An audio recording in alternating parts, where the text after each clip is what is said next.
Bonjour, dans cette vidéo, nous allons étudier les limites écologiques auxquelles se heurte la croissance.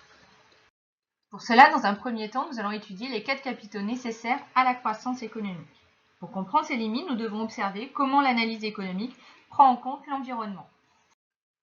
Pour cela, il faut rappeler que l'analyse économique du développement soutenable veut dépasser l'analyse classique de la production, qui s'appuie sur l'idée que la production, Y, est égale à F fonction donc de L et de K.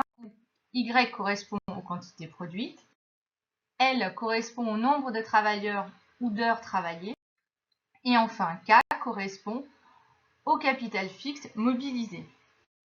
Pour l'analyse du développement durable, il s'agit de s'intéresser davantage à une approche patrimoniale, c'est-à-dire en termes de stock de différents capitaux nécessaires à la croissance et au bien-être des populations. Ils sont au nombre de 4.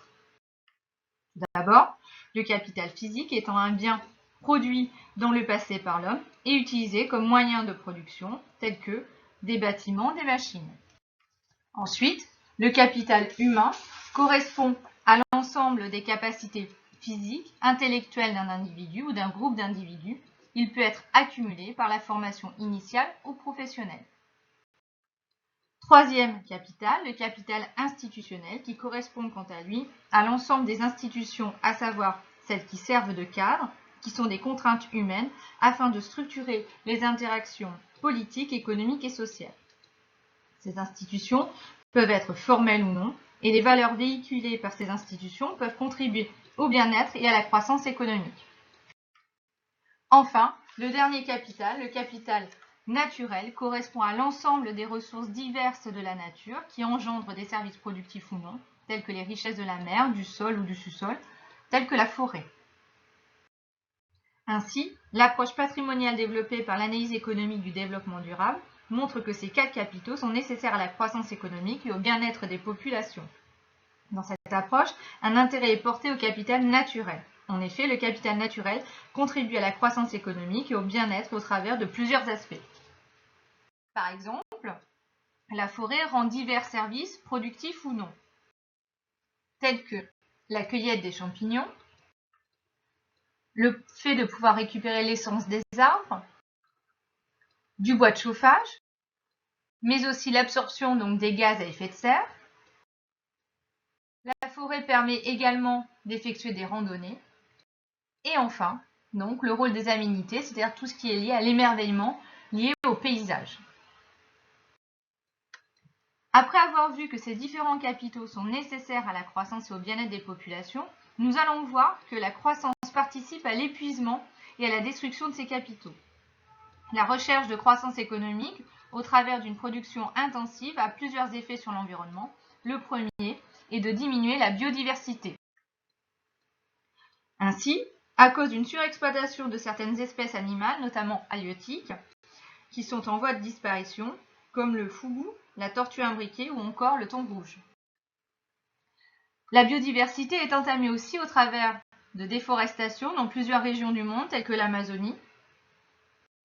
De plus, la recherche de croissance a favorisé l'épuisement des ressources non renouvelables, telles que le pétrole ou le charbon.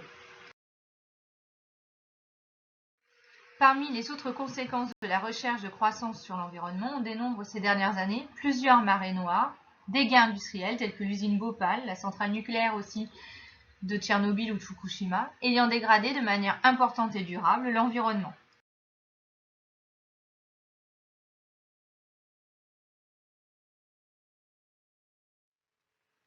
La recherche de croissance économique par la production intensive favorise aussi le réchauffement climatique.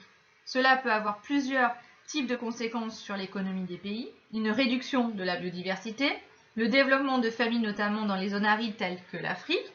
À ça s'ajoutent les inondations, cyclones, comme on a pu l'observer en Europe, en Amérique, en Asie, qui peuvent impliquer une réduction du tourisme et également des mouvements migratoires amenant à parler de réfugiés du changement climatique.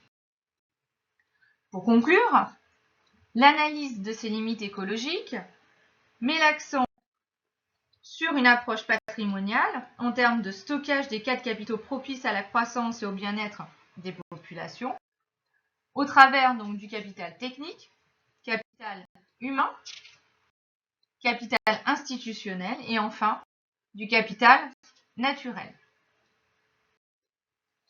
À côté de ça, cette analyse met aussi en avant l'épuisement et la destruction des capitaux liés à la recherche de croissance économique.